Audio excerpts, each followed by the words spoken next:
What is happening? Okay. I was just doing some screen sharing stuff. I was testing something.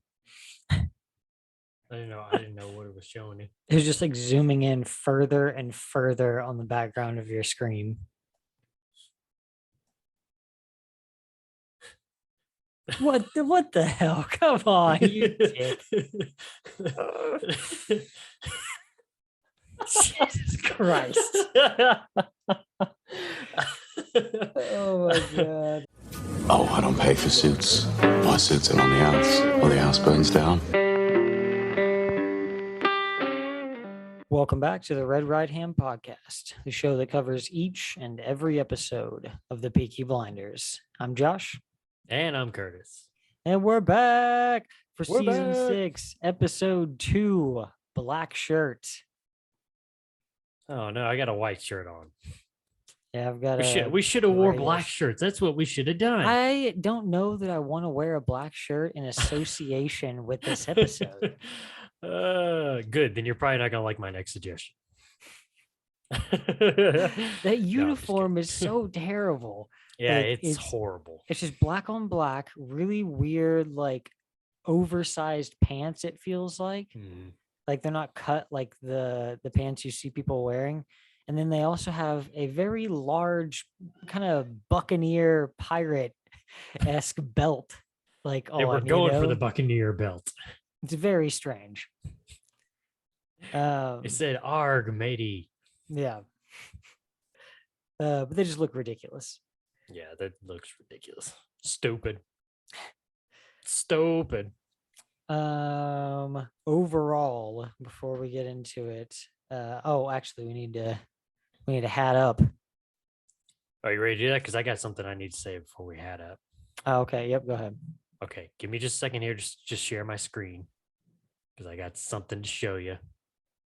Maybe. Not the same thing again, right? No, not that. No, I promise you, it's not that. This is different. This is a callback to season 5, episode 1. For those who are in the know. But Josh, did you know that our book got published? It is now here, my friend. The Nobody Listens to Me, the Thomas Shelby story by the Red Right Hand podcast. Hey, by the way, it includes 20 different character coloring pages and, my friend, scratch and sniff stickers. What? Make sure to get yours right now wherever books are sold near you. Now, what the hell are the scratch and sniff my stickers? Now, my friend, let us put our caps on. Smell like whiskey and depression, and cigarettes and depression, and all right, I might still get it. I got to be careful with mine because I broke out a different one of my my peak caps here today. Oh, drum roll, please. This is my favorite one. This is the one I put together myself, my very own razor cap. He put the razor in it. Good Lord, be careful. Ow. It is also a South Boston Welcome cap, to the club. So there we go. All right, De Niro. You do that face a little too well. I think it's your nose. You have a very like kind of De Niro nose. De and Niro yeah, nose. that just mixed with that expression, it is like all in. I just need the mole now. Yeah. Oh my God. What you got to say to that, fucker? Oh my God. I love how that's the movie you went with. That was the first one that came to my mind. Not like Casino or the other one, Goodfellas. Yeah. You should watch one of my favorite ones with him is Once Upon a Time in America. That's a really good one. It's an older one. I don't know that I've seen that one. Or have you seen Raging Bull? No, I haven't. I am You need ashamed see to say that I haven't. Yeah, dude, you should. That's one of the better movies he's ever been in. I also haven't seen what's the other one? Taxi or Taxi Driver. Oh, do you serious? That's like one of Yeah. my favorite movies, man. Yeah, that's Every a time really I good see one. like the trailer for it pop up on Netflix, I'm like, this looks like more psychological shit than I can handle right now. Oh yeah, you can handle it. Yeah, it's nothing like what's the one with Jared Leto we talked about before? Oh, Eternal Sunshine. I know. I No, always say it's Eternal Sunshine of the Spotless yeah, Mind. That is not that movie. that's Jim Carrey, I think. Yeah, that's also a really depressing kind of Yeah. mind fuck. But um, no, the one with the one with Jared Leto. Um, it always takes me forever to think of the name of it. I Oh, just realized. Requiem Oh, for a Dream. okay, Rec Room for a Dream. I just realized we're way off topic and we have our caps on, and we said we weren't going to do that. So Yeah. Well, it happens. It's well, tough. We get caught up in other stuff. let's be like We'll the shift it Febreze back. brothers. Let's start over again here. Okay, okay, yeah, there Put it we back go. on and Now we're in business here. Okay, now we're in okay. business. Um so the episode starts out just I think we're going to be echoing the whole season until this really goes down. Was there something else you were Um going to say though? Before you were going to say something before we put our caps on these. Let's put our caps on first or whatever. mm, about the episode? Yeah, yeah, it wasn't off topic. It was about the episode, as far as I know.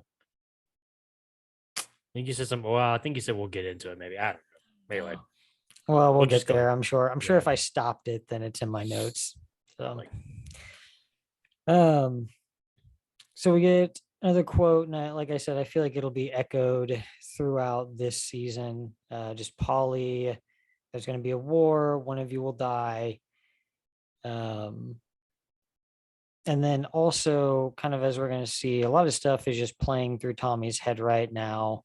I think that's at least a partial contributing factor in those seizures that he's having later on. But he's returning home.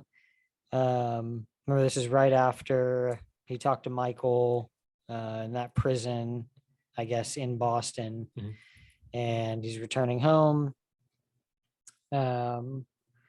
And he gets home, and I love how he was happier. Like he was definitely happy just to see them, but he did say exactly what Lizzie said he would. Hello, children. That is Hello, true. Ruby. Is it just me though, or is it like the first time you watch that scene and he's in the car and he's not smiling, and then all of a sudden he smiles? Is it not like really creepy?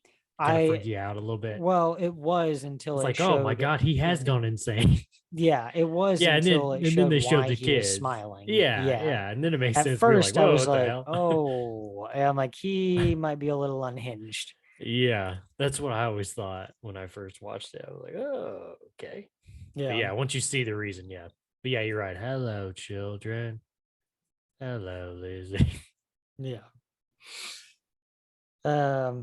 And he's still super concerned about Ruby. She's doing fine when he gets there. But he's set up a doctor's appointment. So he gets out of one car and basically turns around and gets in another. And they're going to take Ruby to the doctor to get her checked out, see what's going on. I am surprised that with how fast she goes downhill, that they didn't catch anything like Yeah, at the I don't. hospital. Yeah, I don't know. Did you notice Um, though how I don't know, it was kind of awkward though between him and his son? yes. Yeah, that was strange. I don't know. I always kind of wondered like if not so much they like he dislikes his son at all, but it's just like I think it's just the deal of like his son reminds him of Grace, and it's just kind of a dark time for him, and so Yeah. he has a hard time really, relating with his son without thinking bad things or whatever. I don't know. Yeah. I don't know. They haven't really got into that a whole lot. Yeah, Um, yeah, I don't know. I just think he's really worried. His sole focus right now is Ruby. Like Charlie's right, healthy, he's doing well, and I right. think that's the big thing, And he also wasn't like, "No, you can't come, Charlie. You need to stay here." You Get back know, away from me. he's just like, I think it's like he's telling Lizzie later on, he's got to do everything right now item by item, and everything's very this, then this. Now I'm home now. I need to get Ruby in the car and take her to the doctor, like, and then Charlie's like, hey, am I going to? He's like, yep, you're coming too, Charlie. He's like, Yeah, sure, okay, why not? because that's what he told Lizzie too. He's like, you can get in the car or you can stay here. Like we're True, leaving. Yeah.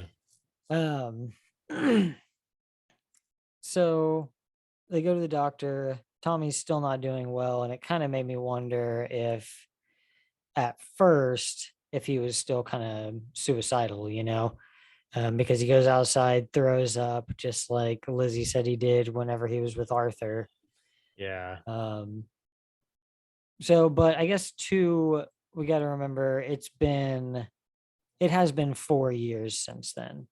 I keep kind of forgetting that the time has passed and until he starts talking about it in relation to his drinking. Right. Yeah. But so he tells Lizzie like he hasn't been sleeping. Like we talked about, he's gonna be going item by item, like until the last of their business is done. And then, yeah, like I was saying, I was surprised that they didn't catch anything at the hospital for Ruby, because they go home and the doctor says Everything's that fine she's again. fine. Yeah. Yeah. So they go home. Then we see Tommy having the first of his seizures. Which by the way, the one later on, I totally thought was like actually happening. Like Yeah. I thought he was bouncing back and forth between like being in the tunnel and having that fight, and then there was also someone in his office that he was Actually fighting. And I was like, oh my god, like this is insane. Yeah. Yeah. No. Then when there's nobody there, it's just like, Yeah. oh my god. But you can tell, like, after this seizure, in the bathtub or whatever, I mean, things are coming unhinged. He's throwing up, which he hasn't done in 4 years. And now he's having these seizures in which, he talks about, it's been 4 years and so many months and so many days since I've had a drink. And it's like, why is this happening to me all of a sudden? Yeah. I don't know. For myself, I haven't really figured out why this is happening to him, If he's just like too kind of messed up at his core, then he's just like lost too much, or I don't know, Yeah, it's probably a mixture of things, to be honest. Yeah. Yeah, that was pretty crazy. We always talk about how much we like the scenes where they do the stuff with him in the tunnel. Like it's always done really well. So yeah, it's just a good scene. Yeah. Tommy speaks at a Labor Party meeting. What's the main topic of discussion there? Silence. Silence. What'd you think of the speech, man? Or that pretty whole good. scene in the speech? I thought it was pretty good. Yeah, pretty good. I mean, that's why he excels That's true, at this. That's why they want him there. He's one of them, at his core, like who he was.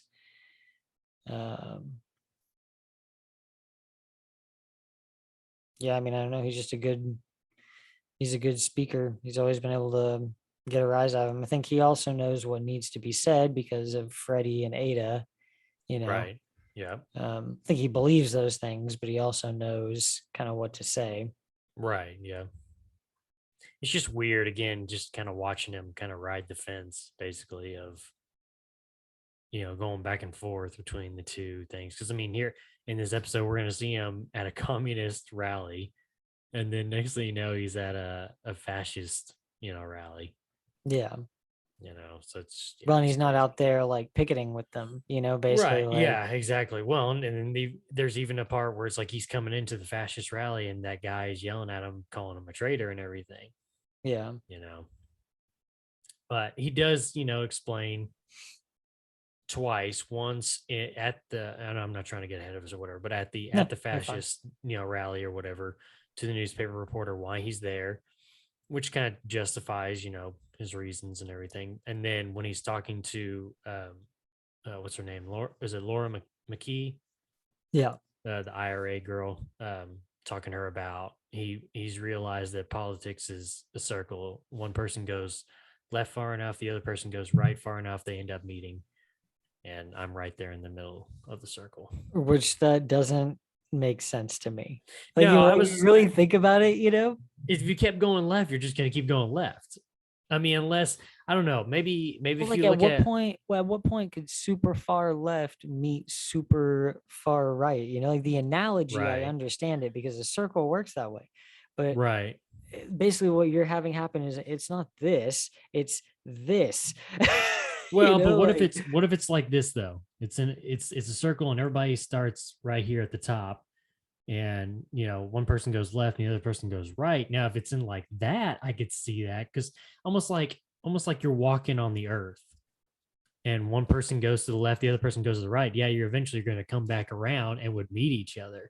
But yeah, I was kind of the same way too. I was like, that's not I'm like, really a with good analogy, bro. ideals, how could that meet up? Right? Yeah, yeah. I don't know. That was kind of weird. A weird moment and a weird analogy, but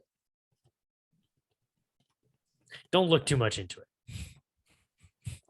I was Don't just ruin the episode. I was like, yeah, I like that. I like the way that's said, like it's a good Mm. thought. But then I was like, oh, wait a second though. It's like in reality, like in our country at least, Right. it's less of a circle and more of a line. Straight line. Yeah. Like, Yep. yeah, so like the further Well, you go, just the further apart you get. yeah, and maybe that's what it was over there in Britain at that time. More kind of a circle. I don't know. Yeah. I don't know. So then we've got the Laura Mckee scene that you're kind of talking about there. I don't know what National Socialism is. Don't look at me.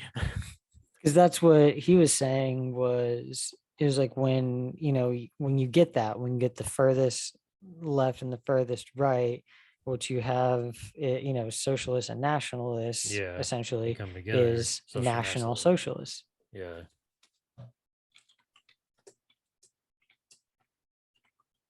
Uh-oh, he's typing. He's a Googling. Go to Ask Jeeves. Oh. Oh boy. I think the FBI may be knocking on your door here soon.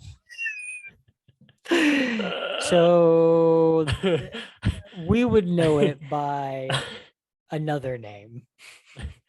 And that is Nazism. That's what I thought. Yeah. I saw the very first thing that popped up was like National Socialism, and it was like Yad Vashem. Like, oops. Oh god. Yeah. And then right onto the side, it's like political ideology, Nazism. Yeah. from Starship Troopers. Starship Troopers. Would you like to know more? Would you like to know more? National Socialism. Every day, citizens are doing their part. Right. Oh citizens Lord, I don't want to know what they're doing. Citizens like Curtis Gary. No, no, no, I'm not. That's not me. That's not me, man. I have no political agenda with that. No ties to it. I'm not talking about National Socialism. I'm talking about Starship Troopers. Okay, I just don't want people to get the wrong idea here. Remember, they always do that. They're always like soldiers, like right, yeah, Rico, whatever, Yeah. I just don't want to get hate mail and maybe possibly bombs in the postage. So no, I think it's just a good sign that we only know it as we only know it as Nazism. We didn't even know what National Socialism was. So yeah, America. Just gonna close that out. It's too late, man. Like I said, the FBI, CIA, whoever, they already got tabs on you. It's for research purposes. For research, man. Let me guess, you're clearing history and cookies. Turning my computer off and I'm going out to buy a new one. This You one watch goes in like the next time dumpster. you're on like Facebook or something where like puts up those personal ads or ads that are personalized for you. There's gonna be some different stuff. Would you like to buy a Nazi flag? Oh my God. Here's a book on the Third Reich. Oh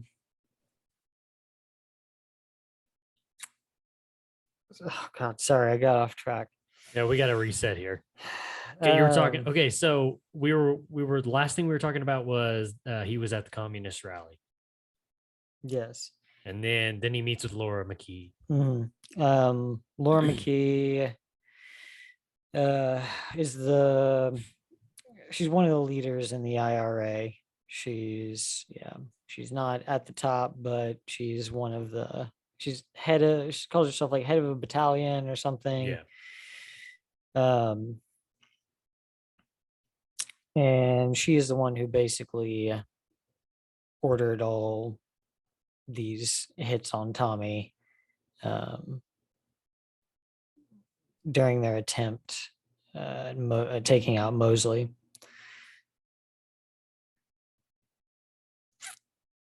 I don't know what exactly she was expecting. If she thought this sit down was just going to be like retribution, or I don't know. Well, I mean, like, what? because you're talking about like when she talks about, well, we agreed to meet in crowds. Yeah, and at the end of the meeting, she's like, "This is not what I expected this meeting to True. be at Yeah, all." that's true. So he tells her about Jack Nelson, how Jack Nelson has declined their offer to sell the heroin in their territory and Heroin? opium, Okay. whatever. I mean, it's the same. I didn't know It's if that was the made same or from, not. No, no. yeah, I mean, heroin's made with opium. Okay.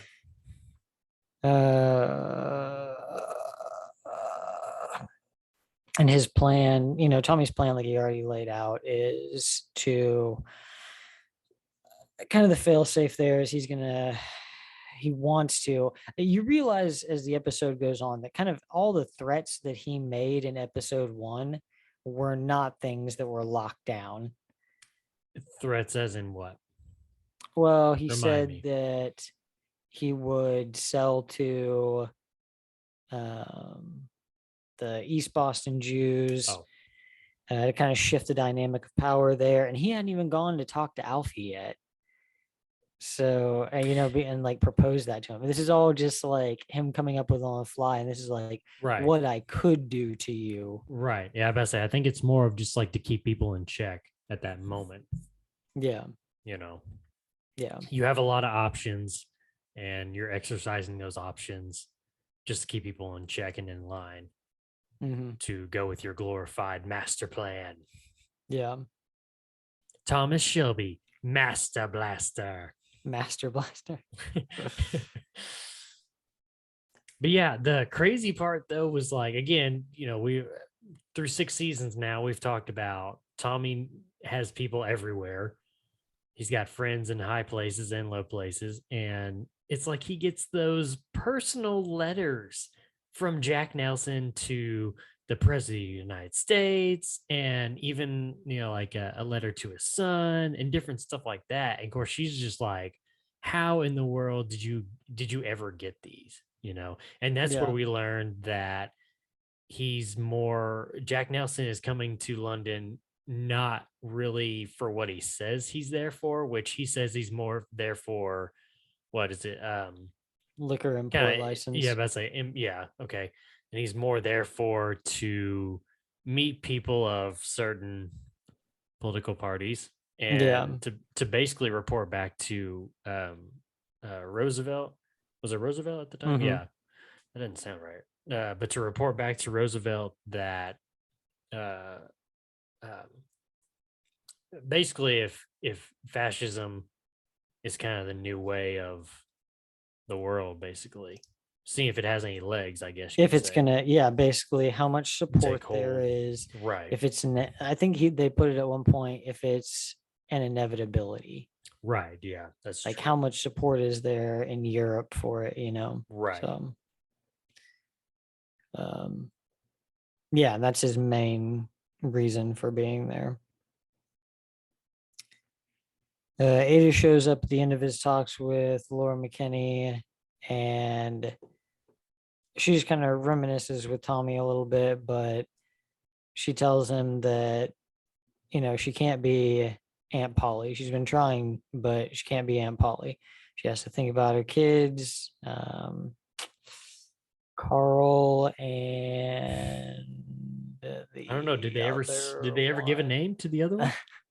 Or if they ever gave a name to the other I one? don't remember. I don't think they have. I'm sure she has a name. Well, yeah, but I don't think we've heard it.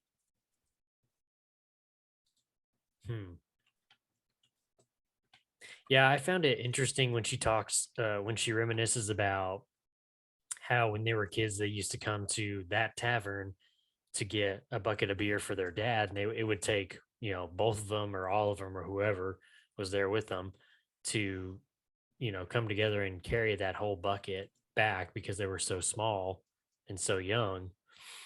And it's, you know, it's crazy because she makes a reference about, you know, these same doors and everything. And there's a moment, I think, earlier in that scene when they first come out of the doorway where it's like it shows you kind of like the pub kind of at a wider angle of like seeing the surroundings and everything, and just like how much has changed in that area from, you know, 1919 to now 1933. It's just crazy, man. I mean, there's train station or there's railroad up above, because that's the other thing too that I like about this season. In like every time they're in the pub, you hear like the glass of the bottles rattling every once in a while because there's a train overhead going by. Yeah. Which I thought was pretty cool. Ada's daughter is named after Polly. That's weird though. I don't remember them ever, at least not her name, yet. Yeah, her name isn't Polly, it's Elizabeth. Oh, okay. I may have heard them say that before then. Yeah. So Elizabeth, yeah, it's Elizabeth Younger or Elizabeth Thorne. Okay. Because Ada keeps the last Freddie's last name. Yeah. Okay, that's right.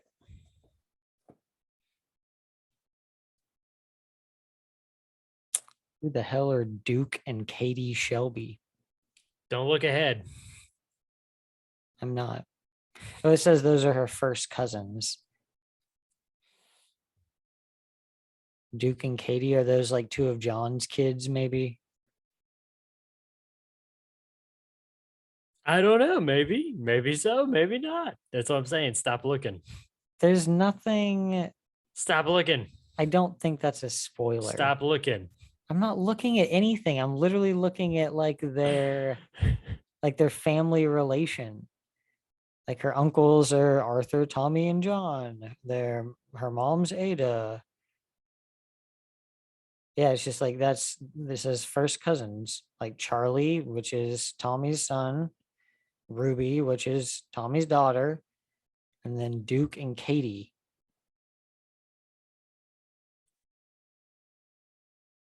There's got to be like two of John's kids or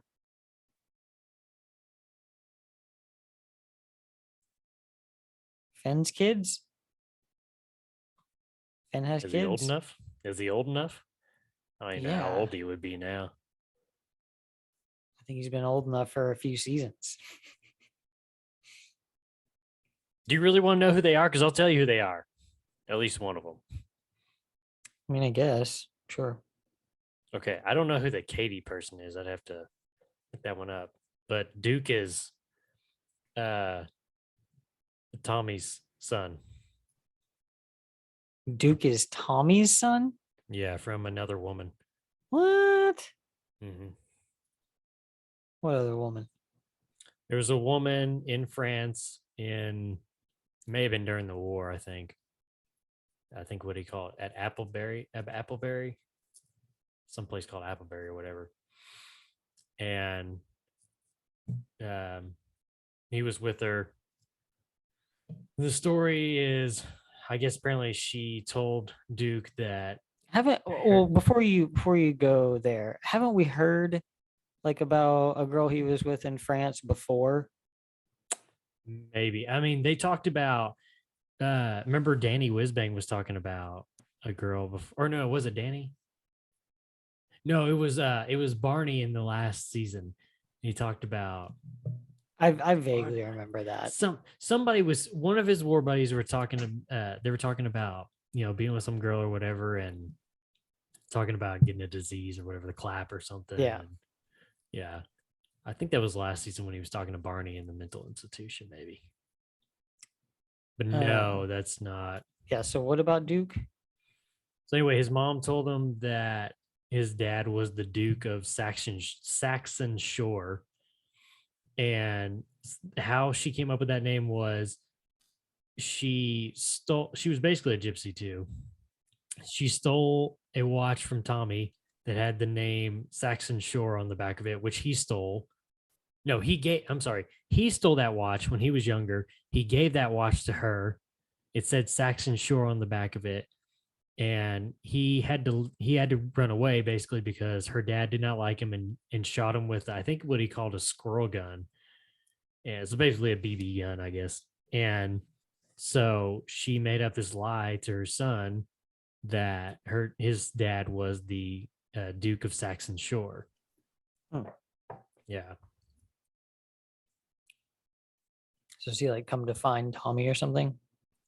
Yeah, in a way. I think it's in the 4th episode that he comes around. Yeah, it'd be the 4th episode that he shows up. He's got to be like 14, right? Or 15? Let's see. 16? 1933. I would say 1917. That'd be what? It'd be about 16, 15, 16, something like that. Yeah. Yeah, I don't know who the other one is. Katie? I don't know. I don't remember that. I have to look that up. Katie.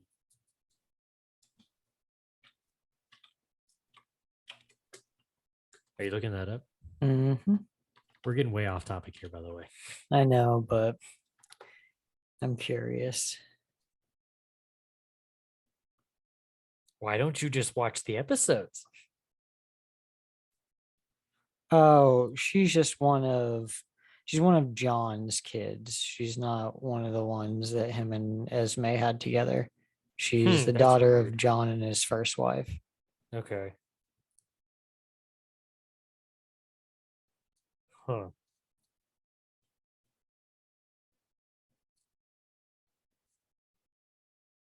Interesting. Yeah. Okay. Yeah. Sorry, we got super way off there. Ada basically tells him that she can't do it. Like she has to think about her family, and that's kind of where we went completely off the rails. Because we're like, Carl and what was her daughter's name?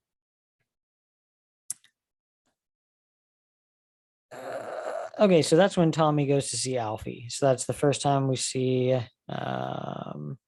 Alfie Solomons this season, and it's pretty well done. I liked how as he's walking down like the rows and rows of barrels of whiskey, like the music just gets like louder and louder and louder. Yeah, it was very, very well done. Yeah. Yeah, it kind of sounds like, from what Tommy said, it kind of sounds like Alfie's kind of fallen back. He's, the way he puts it, he used to be the most powerful man in Camden Town, and now he can't even extinguish Tommy's cigarette. This is something they don't say, but he basically says he has a condition and he doesn't allow cigarettes in his presence anymore. To which, yeah, Tommy doesn't give a crap. Yeah. But I think at the same time, it's a test from Tommy to see if the rumors are true that he's not what he used to be. And yeah, I like that line where it's like, you used to be the most powerful man in Camden Town. Now you can't even extinguish a man's cigarette. Yeah. Yeah, I mean, Alfie's always been kind of crazy, so it's anybody's guess why he's True. kind of gotten like this. But he's been writing an opera, and he says that he needs to finish the last act. And Tommy says that he has a final act for him. He wants him to avenge the death of his uncle in East Boston and make a power play against the Irish in South Boston by moving that heroin for him. What do you think his plan is if like Jack Nelson says yes? Like he just set up all this stuff with Alfie. Yeah. Okay, Jack Nelson. New plan. Gotta think. Oh God. I don't know. War flashback.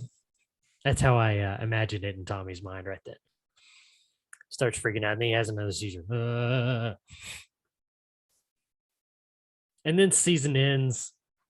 And then everybody goes home and they live happily ever after. Yeah, I don't know what the plan is going to be there. Yeah, I guess I'm expecting him to probably say no then. That way he can go ahead and do all this stuff with Alfie. Right.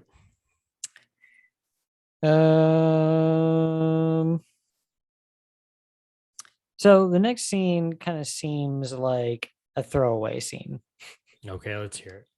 It's the one where Gina goes to see Michael in prison.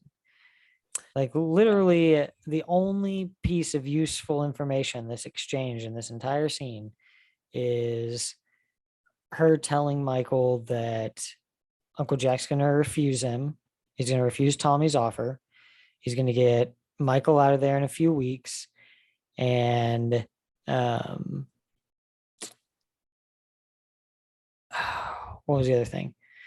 Oh, that Michael can be the one to kill him and take the money that they would have gotten for it or whatever, which was like $5 million. Oh, I was really expecting you to say the part at the Not very the end where she talks weird- about the spirit sex. Not the weird long distance spirit sex thing. What? Yeah, I know. like, I was just ugh, like, okay. that's Yeah. weird. The whole scene's pretty much throwaway. Like none of that really matters. Michael, no matter what, was probably going to try to kill Tommy anyway, with or without Uncle Jack's blessing. I think it's just part of what he's. I'm just gonna go ahead and tell you.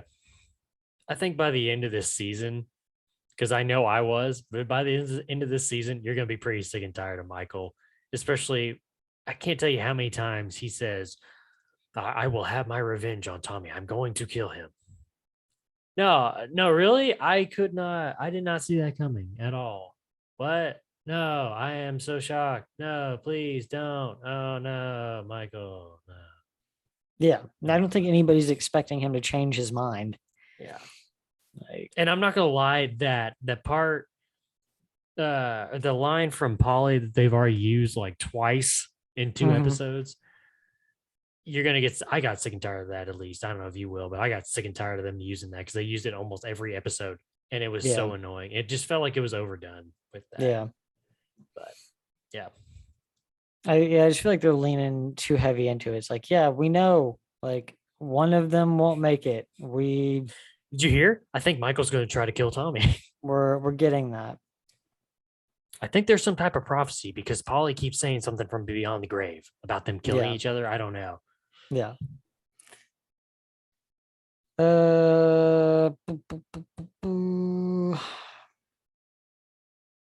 So now, like we were talking about earlier, the fascist rally.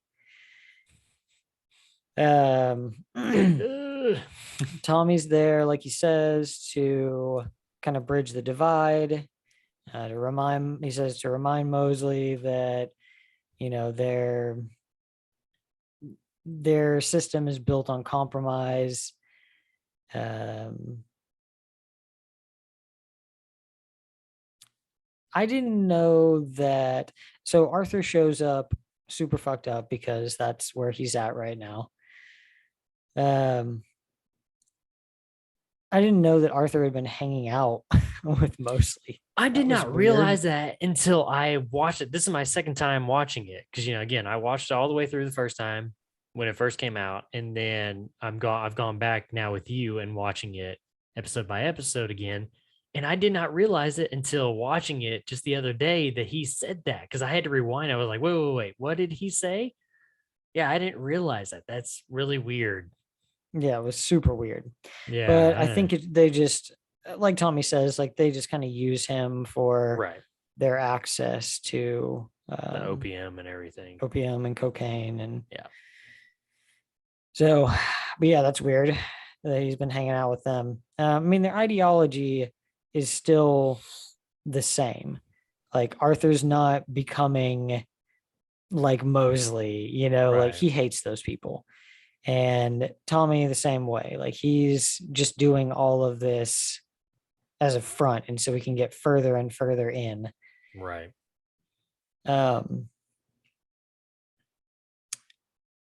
So we see Oswald's new mistress, who it seems like she's going to be kind of a bigger character these next few episodes. Let me ask you something Mm-hmm. about her character and even Jack Nelson. I don't know. Maybe I'm just looking too deep into it, but I almost felt like they both sounded fake. Yeah, they're just almost done. like their actors were the actors were trying too hard or something. I don't know. I don't know. Yeah, this one's kind of, I don't know, kind of meh. I expect that Mosley's going to be with somebody kind of like this. Right. Yeah. But then also like with Uncle Jack, I felt like, yeah, that guy was just kind of trying too hard, but then also just, I don't know, it just didn't feel right. Like, yeah, it just really like kind of took me out of the moment. Yeah. Like him, I think, yeah, definitely him more than her. Cause I mean, she still gives off the appearance of like, ugh, like, I wouldn't want to be around her. Yeah. She seems like an evil person. Yeah. But him, it's just like, yeah, something's off, man. He doesn't seem. Okay, what I was going to say earlier was I was expecting Uncle Jack to be played by what's his face? Oh, was it Stephen Graham? Is that him?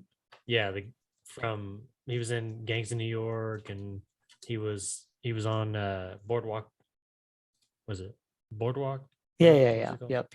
Yeah. Now, unfortunately, he's got a very small part in this season, and like we only see him twice, which is really weird. Says his character is Hayden Stagg. Yeah. Yeah, I expected him to be Uncle Jack. Yeah, So I think that would have been a good role for him. I was a little disappointed. Yeah, I don't know who this guy is. Do you? Who? That played Uncle Jack. No. And let me ask you something else. Do you think he's really Gina's uncle?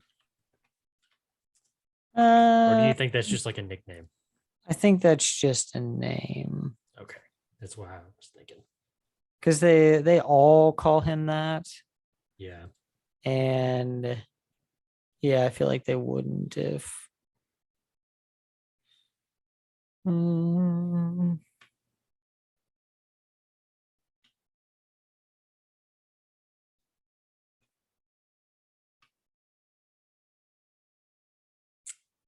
Oh, and I mean, it stuff I'm looking up says that he is Gina's uncle. Oh, okay. Maybe he is.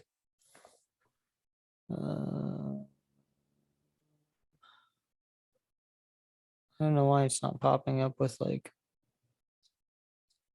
who plays him.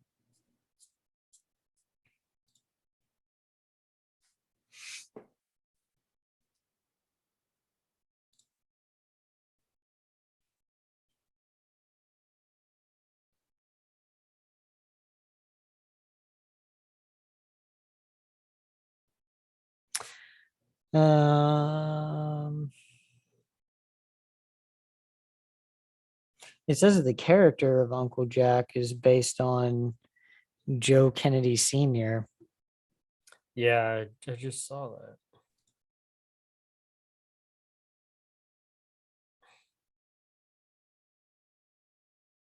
James Frenchville.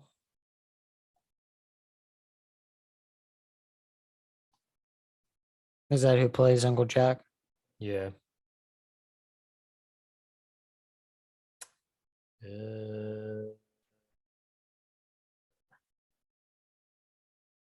Not recognize any of these movies or TV shows. Yeah, I mean, he has like kind of a familiar look, but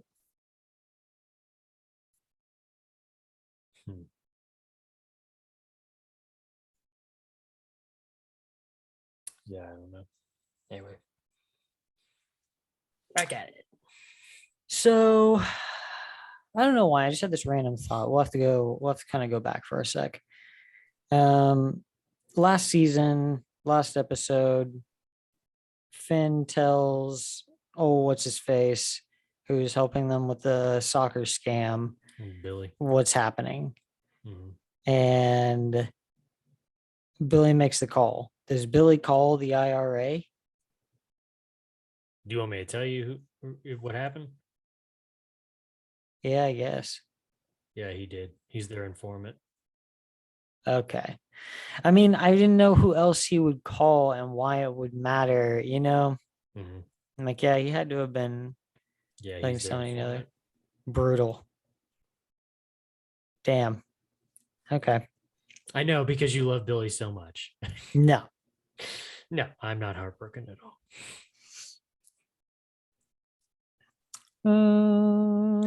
This is a spoiler-filled episode of the Red Yeah. Right Hand podcast. So Jesus. it's probably a little too late now, but You're already in it. but you're already in it. We're into it now. Embrace it. Embrace the spoilers. Tommy talks to Arthur about how he's been spinning out. He says that he needs him back. And he has written a letter to Linda, basically asking it asks if she believes in forgiveness, and she says that she does. So Tommy says that if Arthur gets himself cleaned up, stops using, and helps Tommy take care of the things they need to get done, then he'll write to her again for him. So something's kind of in the works there. And then I love right after that the fight scene in the hallway. How it's all just like silhouettes, basically, Yeah. you know, like, yeah, it's done really well. I also thought Arthur's like combo there was pretty sweet. It's like the haymaker, then kicks him into the wall, then kicks him again for like pushing his weight off of the wall. Mm-hmm. Like, yeah, it's just a sweet combo. Yeah. Yeah, and it's just kind of like show you like they're back in it.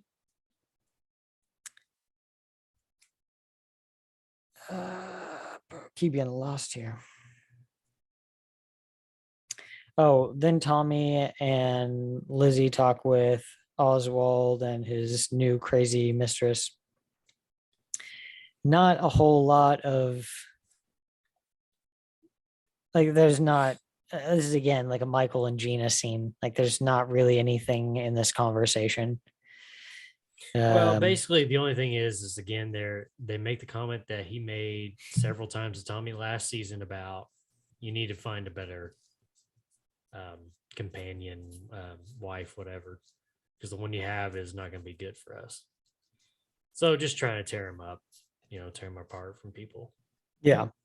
Yeah, not a whole lot is. Yeah. It's just kind of introducing her and kind of showing you the dynamic there.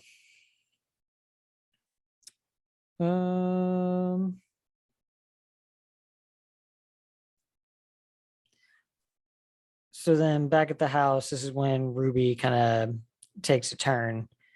Lizzie's looking for her. She's by the fireplace and says that she can hear voices up the fireplace. Then she starts getting real sick. Lizzie says that she has a 101 fever, won't come down. She's coughing up blood. And yeah, as soon as, I mean, for like the time and stuff, it didn't really hit me, I didn't really think about what it could be. I was like, oh, this is more like just kind of an omen thing, Yeah. And especially when she kind of recovered, the first time it was like, I feel like that was kind of an omen to Tommy or something. But then she recovered and then she was real sick. She was like sweating and everything. I was like, okay, she's sick again. But then when she was coughing into the rag and she pulled it away and it was all bloody, I was like, oh God, that's tuberculosis. Mm-hmm. So I was trying to get a hold of Tommy. He's speaking in the House of Commons, proposing new housing reforms. What did he say? I like the line he said, we'll build a new Jerusalem. This is kind of weird though. Because I kind of wonder, I kind of, I don't know if you know this, but it seemed like the way that they sit in the House of Parliament is you sit in your, like by your political affiliation or whatever, in groups of like that. Yeah. Because when he first got up, there was a guy kind of across the way from him, not like across the way from him, but like right next to him or whatever, in the next section, that was kind of like hurling some insults at him or, like being against him basically. Yeah. And then they showed him again and Mosley's right next to him. So I'm guessing that guy's in the same party as Mosley. And so by the end of his speech, it's like everybody's kind of with him, it seems like. And especially that guy too. He was kind of with them, and Mosley was smiling and kind of chuckling to himself about it. But the line that I think that kind of got him on his side was when he said, we'll build a new Jerusalem, brick by government owned brick. I think that whole Jerusalem thing kind of was like, oh. Yeah. Yeah. And it just shows you too, like how well he is at playing up both sides Right. of the aisle. Yeah. Then we have that scene we talked about. He has another seizure. He goes into his office and yeah, it's him fighting in the tunnels with, I think, the Prussian kid, right? Mm-hmm. And yeah, all just really well done. Like these are some of the best scenes. Yes. Yeah, I agree. Yeah, so much so that I told you, like, I thought it was actually happening too. I thought it was panning between what was happening in his office and what was happening in his memory. Right. Gotcha. Yeah. Well, I didn't know if this is post his meeting with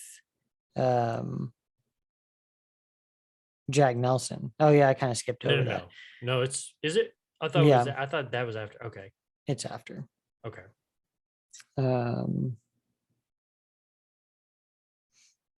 Yeah, So I mean, we kind of skipped over the. Okay, so you're saying he met with Jack Nelson and then he went to the House of Parliament. Yes. Okay. So well, he met with Jack Nelson.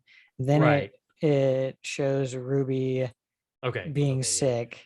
Right. And then it's the House of Okay. Another thing too, before we go back to the Jack Nelson meeting for a second, another thing I wanted to mention was one of the things that Ruby said was, now she's talking about the gray man. Before it was a man with green eyes, and now it's the gray man. And she says that he's coming for her, and then he's also coming for Tommy. So that kind of made me wonder too. I was like, if she's got tuberculosis, are we going to see Tommy get tuberculosis like by the end of this? So. Yeah. But it just kind of made me think. The Jack Nelson scene also not a ton there.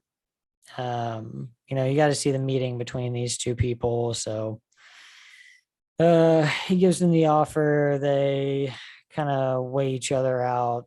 And they're just kind of getting a feel. He gives him the offer. Jack Nelson says that he'll think about all of it. Tommy offers up him being able to have a sit down with Laura McKinney and some other like minds, which he knows that's what he's there to find out.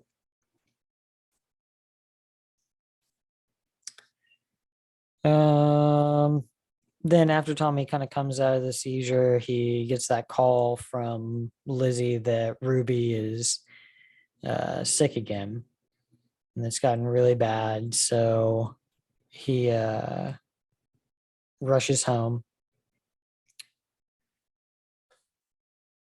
Yeah, and once he gets home, and Lizzie kind of tells him what she thinks it is, and that the doctor said, to be careful around her. He immediately he goes away from the stairs. He's about to go upstairs to her, goes away from the stairs into the study and makes the call to Esme. Esme Shelby Lee, or Esme Lee Shelby. Yeah. Yeah, I don't know. He's getting ultra superstitious now. And Ultra-stitious. yeah. And so he's calling in the big guys. Calling in Esme to figure this out, I guess. I don't know. She's not a doctor, so. And just with the time, I think it's probably just tuberculosis. No stopping it. Yeah. And that is the end of that one.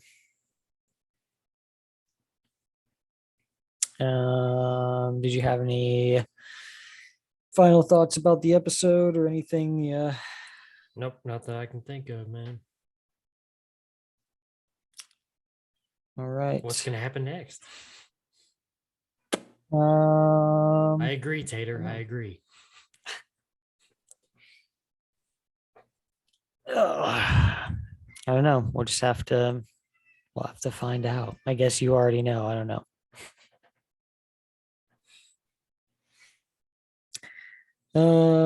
Okay. Well, until next time, we've got a few other things that'll be coming out in a few weeks. We're gonna try to get through the rest of these episodes, and then we'll have some other stuff coming out for you guys. Our House of the Dragon podcast that we talked about, same thing. We'll be going episode by episode through there. And then also our History of Cores podcast, which is going to be all about some different core genres, just some different bands. I'll be going through those. For news on that stuff, you can follow us over on Twitter, the Red Right Hand PO1. You can follow me on my personal at Joshua Lynn Gary at Twitter.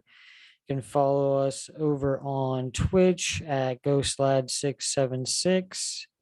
And yeah, I think that's it. That's all. Alrighty. If you're seeing this video, you're already watching us on YouTube. Our page over there is Survive by Productions. Should just be down at the bottom of this video, but like I said, if you're watching it, then you are already there and this information is useless. But you go ahead and hit that subscribe button and that like button. Yeah. And you leave a comment. Do that. Don't just watch the content for free. What's wrong with you, man? What is wrong with you? All right. Until next week. See ya. See ya. Notice the rare buffalo. And as we travel to see the anatomy of the buffalo, we come to a very important part of the buffalo, the penis. Oh my God.